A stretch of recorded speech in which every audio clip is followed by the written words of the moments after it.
It's that time again. Yes, folks, it's that time of year when I plow through Billboard's top 100 songs of the year and pick out the 10 most awful, most unworthy, most detestable songs that pop music has to offer. Yay.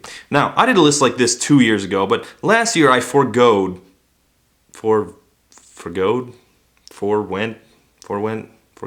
Last year I decided to skip doing a top 10 list because I'd just be covering songs I'd already reviewed, but this year I decided I needed to because the year just feels incomplete if I don't do a full ranking. And besides, my opinion changes, sometimes dramatically, after doing an episode. Weirdly enough, a lot of songs which I review because they're overplayed actually rise in my opinion after I do a review and have to listen to it over and over again, because at that point I guess I've built up a kind of relationship with it, you might say. So don't think you know what's going on the list. Remember, I review a song based on how much comedy material I can wring out of it. But I put a song on the list because I never want to hear it again. And once I finish this list, I am never listening to any of these. So let's give a nice solid kick in the ass goodbye to the top 10 worst hit songs of 2011. Number 10. Okay. Look at this shit. You know you love me. I know you care. Who is this kid? I don't know. But apparently he is way more popular making stupid videos on the internet than I will ever be. Clearly I'm doing something wrong. But I bring him up because in doing my research for this list, I found out that one of the songs on here may have been a hit entirely because of him. Yeah. Get it.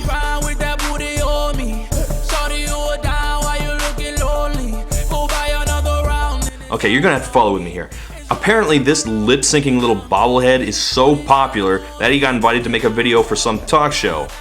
And he did, and then this happened. Ooh, oh my god, 50 Cent is there, lip-syncing with him, oh my god.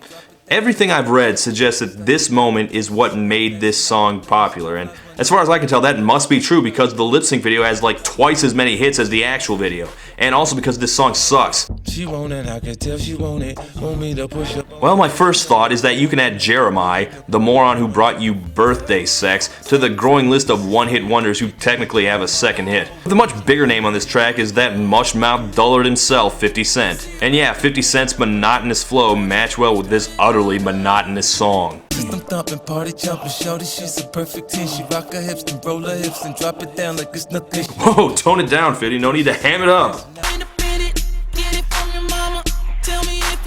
I feel like I could take this song, chop it up into 100 different segments and put it back together in random order, and I wouldn't be able to tell the difference in any real way. Oh, except for this part, I guess. Put it down on me. Yes, I will put it down on you, Mr. Chipmunk. So sexual, incredible, she beautiful, she edible. Now, 50 says the song was only a hit because of his help. You know what, I doubt it. The fact is, 50 Cent hasn't been relevant since he released that first album. What was it called? Get Rich and Stop Trying? Something like that. No, it was that kid. We regular internet morons are finding out that we have power. And some of us are using that power in horrible ways. I envision some dark days ahead for us. This place about to blow. Number 9. Look at me now. Look at me now. Oh. I'm getting paper. What, arrest papers, you loathsome little toad? Yellow model cheese. Chris Brown only continues to grow more repulsive with each passing day, and really, why shouldn't he? He committed a terrible crime, graphic evidence was made available everywhere, he has yet to make any believable display of remorse, and yet he still has all his fame and apparently millions of defenders, so you know what? Why shouldn't he assume that he can do whatever the crap he wants? Look at Me Now isn't quite as shameless a display of douchebaggery as Deuces, but it isn't any less infuriating. I don't see how you can hate from outside of the club. You can't even get in. But I can hate you from outside the police station, you piece of shit. Chris Brown lost the right to self-aggrandizing arrogance a long-ass time ago, and to watch him stand there and brag about how great he is and how much money he makes over this skin-crawlingly repulsive beat, like this is an affront to human decency, on the level of OJ's If I Did It. And if he was just an awful person, that'd be one thing, but as Look at Me Now proves, he's also a terrible rapper. And she accidentally slip and fall on my dick. Oops, I said on my dick. I ain't really mean to say on my dick, but since we talking about my dick. Download from iTunes now and get a free puke bucket. So, if I hate this song so much, why isn't it even higher on the list? Well... Yo, Breezy, let me show you how to keep the dice rolling when you're doing that thing over there, homie. Let's go! Cause I'm feeling like I'm running and I'm feeling like I gotta get away. Busta, why? Every time I come a nigga gotta set it, then I gotta go and then I gotta get it, then I gotta blow and then I gotta shut it. Any little Why do you keep rescuing the songs of the worst artists? thing about a boom, about a bing, I gotta do a lot of things to make it clearer to a couple niggas that I always win and then I gotta get it again and again and again. And I be Busta's verse on this song is like hearing a Nickelback song suddenly launch into a shredding Van Halen guitar solo. And unfortunately, Lil Wayne's verse is mostly good too, and I labored over whether I could, in good conscience, put this song on the list. Could I really justify listing a song as one of the worst of the year if I loathed only 50% of it? Is that right? I'm fresher than a moth. Yes. Yes, I can. While we're talking about your dick, Chris, go eat a dick. This place about to blow. Number 8. A sky full of lighters. A sky full of lighters. And while we're at it, might as well throw number 7 on there too.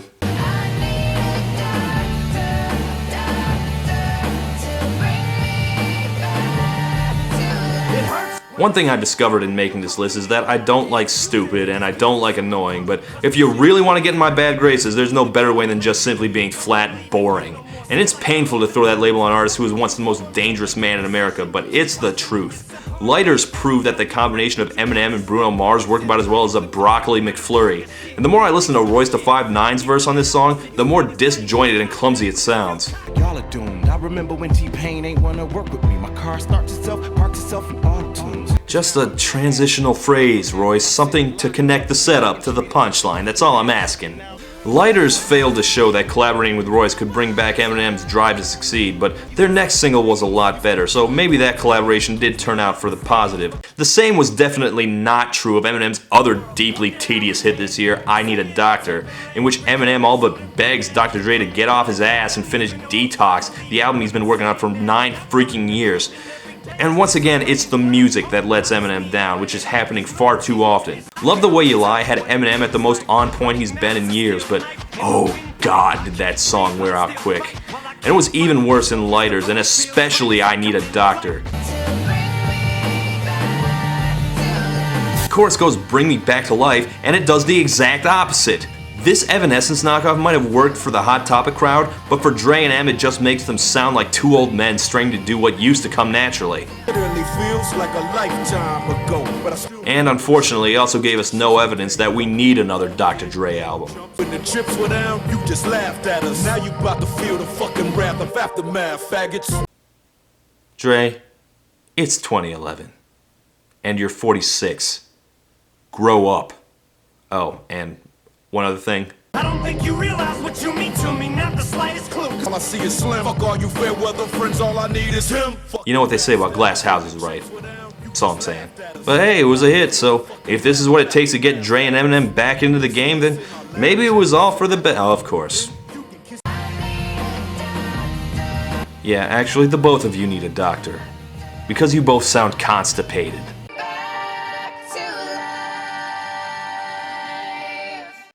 About to blow. Number 6. Today I don't feel like doing anything. I just wanna lay in my bed. Hello, Bruno. Again. I'm gonna kick my feet up. This is actually a lot lower than I originally figured it would be, considering how disgusted I was with it the first time. Now, I've spoken repeatedly how much I hate white guy with acoustic guitar music, and unfortunately Bruno Mars has written what has to be the single worst possible entry in the genre. It's the kind of song I don't think I can ever forgive the man for. And yet, 6 months later, I found I do have a tiny little space in my withered heart for it. Because let's face it, no matter how much I hate this song, and I do, there is a part of me that does like doing nothing all day. There's a part of me that sits around in my boxers watching TV. There's a part of me that makes rehash videos about songs I've already talked about. And when I'm indulging my indolent hedonism, it's this song, for good and for bad, that plays in my head. The lazy song fills a hole that was missing in the pop culture universe. We needed something like this. I guess what I'm saying is that I support a lazy song, though definitely not the lazy song, because I still feel the need to punch Bruno Mars right in the nose every time I hear it, so don't get me wrong or anything. Also, many people pointed me towards the alternate video that starred Leonard Nimoy, which is a lot better and does a lot more to justify the song's existence. Look at him, defiant, angry, unashamedly pointing his middle finger towards mainstream society and its standards of decency. He's not a part of your system, man. I would have loved the lazy song if it had been from the point of view of this guy, not the smug jackoff who actually did sing it. Nimoy, live long and prosper, man. Bruno, go bankrupt and die. Nothing at all. This place about to blow. Number 5. Okay, someone asked me once, if I hate white guy with acoustic guitar music so much, does that mean I hate white girls with acoustic guitars? Well, they're out there and I'm usually not a fan, but that's not really an accurate comparison because as far as I can tell, the female counterpoint to the musical bro douches of the world is actually white chick with piano. I'm so tired of being here. Yeah, let me make it clear that obviously not every white chick with a piano is necessarily bad, just like not every guy performing solo with his guitar is bad, and also that I realize that your average frat guy wouldn't seem to have much in common with the wannabe Sarah McLachlans of the world. But what the worst of them have in common, and it's this exact thing that I'm really objecting to when I get right down to it, is that kind of dreary, shallow, artless pretentiousness that lacks the talent or creativity to justify it. And I don't think I ever saw so much shallowness try to pass itself off as depth as I did with Christina Perri. And who do you think you are? Running around leaving scars, collecting a jar of hearts and tearing love apart. Christina Perri has been a constant, dull, throbbing pain in my life for roughly the past year. The kind of thing you don't realize is causing you so much grief until you realize how long it's been there. It honestly just makes me kind of angry, the same way the success of Twilight makes me angry. I mean, there's so many intelligent, talented songwriters out there, but meanwhile we handed success to this clumsy amateur garbage. It's about a breakup. Of course it is. Learn to live half a life. Apparently she wrote this about an ex-boyfriend who broke her heart. I'm guessing not the only song she wrote about it either. I wrote 63 songs this year. They're all about Joe, and I'm going to play every single one of them tonight. You're gonna catch a cold from the ice inside your soul. Burn. Like I said before, I'm not a fan of Beyonce and her inhuman air of superiority, but she has more expertise in dissing an asshole than Christina Perri will ever realize even exists. I can have another you in a minute. Matter of fact, he'll be here in a minute. That's how it's done, lady. I think part of the big difference is that when Beyonce says she doesn't need a guy, she clearly means it, whereas Christina Perri still has "not over it" written all over her. But I have grown too strong to ever fall back in your arms. Or you know what? Maybe it's just because Beyonce doesn't sound like a 14-year-old singing the first song she ever wrote. You lost the love I loved the most. Hey, Christina Perri, when this guy was collecting his jar of hearts, did he accidentally take your brain too? You are.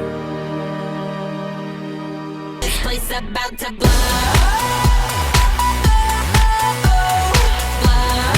Number 4. These are the Black Eyed Peas. And I finally killed them. My fellow Americans, our long Fergian nightmare is finally over. And I owe it all to you. I hope. Dirty bit.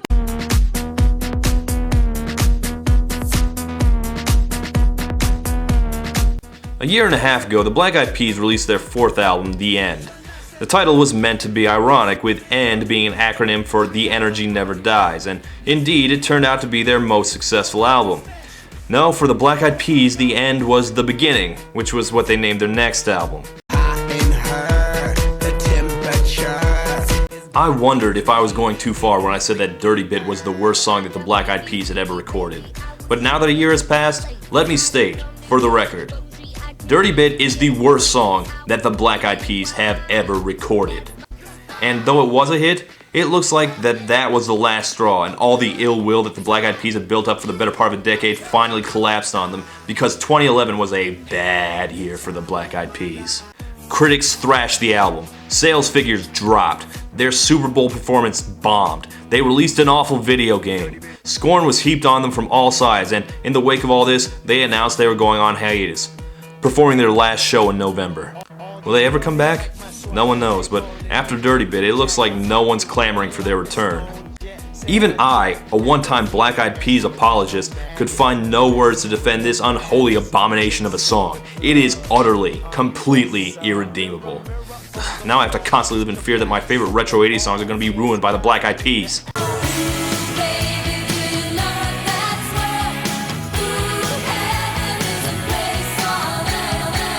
Dirty Bit. Ah! Change it!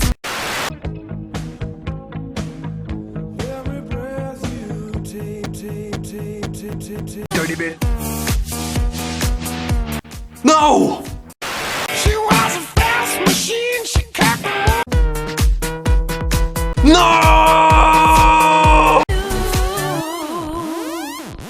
Dirty Bit. This place about to blow. Number 3.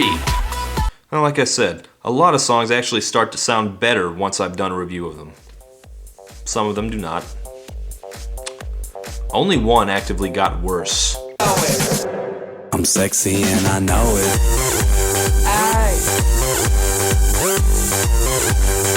Despite all I said about it, I found I can't really bring up that much hate for Party Rock Anthem, even with all its numerous faults.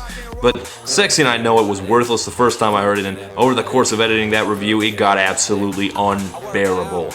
And no, it wasn't the video that got to me, although that didn't help.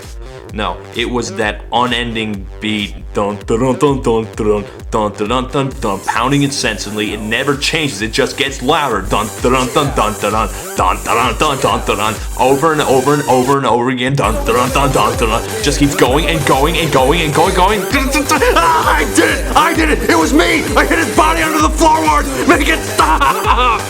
Any defense I hear of this song always begins, but it's funny. But it's not. It's stupid, lazy comedy. The other day I ran across The Bad Touch for the first time in years, and I was struck to hear how much effort was put into every line. LMFAO have nowhere near that level of thought or creativity. Dead serious. Okay, well maybe this song is so bad it's good. You know what? I don't buy that either.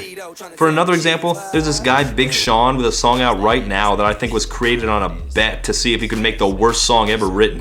Bitch. Right on the ass. Oh, it's bad. It's very bad. But I'd be way more willing to hear someone tell me that it was secretly a masterpiece, because it's at least interestingly bad. Sexy and I Know It isn't interesting. It isn't funny. It isn't good music. It isn't anything worthwhile. But it is one thing. As of this writing, it is now officially the #1 song in the country. I'm depressed, and I know it. I'm sexy and I know it. This place about to blow. Number 2. Pretty much all of the songs on this list were picked primarily because I just didn't like the sound of the music. Only one of them was chosen solely because I didn't like the lyrics, and even then it was really just one line. But oh, what a line it was. But tonight I'm fucking you.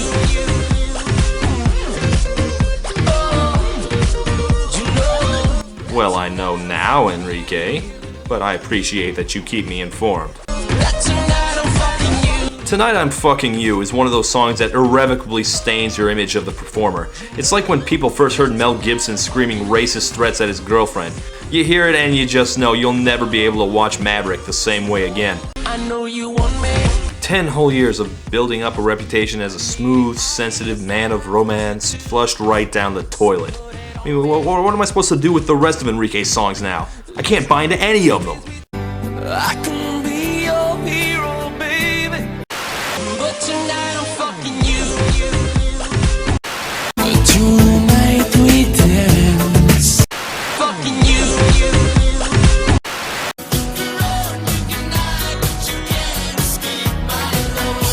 Actually, that one sounds exactly the same to me. I would not be surprised if somewhere down the road Enrique finds himself regretting the day that this song became a success. I mean, when you're 50, is this the legacy you want? I mean, hell, he might regret it now. I note that he hasn't had another hit since this song came out. I'm sensing some buyer's remorse among Enrique's diehard fans. I mean, isn't that always the way, ladies? He seemed like a nice guy at first, but once you got to know him, he turned out to be a real asshole.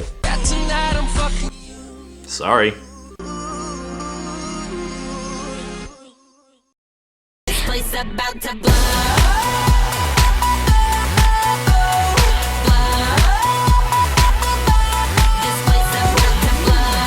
Number 1.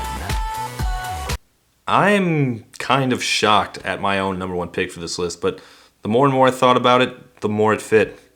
Like, I don't think anyone else is going to agree with it because it doesn't really fit the mold of what most people think of as bad pop songs. I mean, does it say anything offensive? No. Does it have horrendously unpleasant music? No. Does anyone swing their nuts in my face? No. But I don't define bad in any of those ways. I define bad as the absence of good. And no song this year was anywhere near as devoid of anything good as Hot Chelle Rae. It's been a really, really messed up week. 7 days of torture, 7 days of I just can't deal with this. We're going at it tonight, tonight. There's a party on the rooftop, top of the world tonight. Hot Chelle Rae is just something I don't normally encounter, even in the midst of the worst and most unlistenable songs on the radio. I guess objectively other songs in the list are worse, but I'm putting this right at the top because it shouldn't even qualify for this list. This isn't a pop song, this is a knockoff of a pop song. This is a direct-to-DVD movie that somehow got released to theaters. It has all of pop music's lack of nutrition, but none of the flavor. It is the already been chewed gum of music. I am still not convinced that Hot Chelle Rae aren't the stars of some Nickelodeon sitcom about a band and its wacky adventures. In the review I did, I made frequent references to the show Glee, because that's what Hot Chelle Rae's sterile ballslessness reminded me of, but if I'd been able to do more research, I would have found out that that is, in fact, a Glee cast member in the video. And worse, that cast member's brother is the lead guitarist of Hot Chelle Rae. Well, you know what? As much as I thought it was terrible that dorky YouTube twerps can launch songs now, it's better than being associated with Glee. Everything else on this list, from Chris Brown's repulsive ego, to Christina Perri's half-assed live journal crap, to LMFAO's shocking talentlessness, none of it measures up in badness to this. This is music the same way that a cover of a cereal box is art, and it is my worst hit song of 2011. Disagree? Too bad. It's my list. I'm Todd in the Shadows saying, let's hope none of this crap survives into 2012. Good night.